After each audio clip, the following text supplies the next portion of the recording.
Abir Şərifov insulit keçirdi. Vəziyyəti ağırdı. Son günlər belə müşahidə edirik. Bir çox insanlar yataq xəstəsi olub, bir çoxları xaricə köçüb, təcili, bir çoxları axtaranda, hansısa sualımızı görə istəyəndə tapa bilmirik. Baş nazirin sabiq müavini Abir Şərifov insulit keçirib.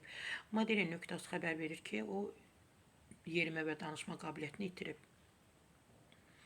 Baş nazirin sabiq müavini hazırda xəstəxanada müalicə alır, həkim nəzarəti altındadır. Abir Şərifovun ailəsi təbii ki, bu məlumatı təsdiqləyib ki, xəstədir, xəstəxanaya yerləşdirilib və Abir Şərifov 1995-ci ildən 2018-ci ilə qədər baş nazirin müavini vəzifəsində çalışıb. Mənbə Yeni Sabahdandır, yəni mən istinad etdim.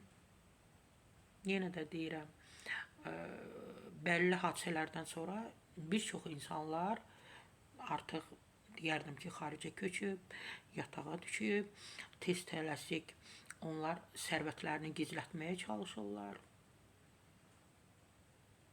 Başqa nə deyə bilərəm?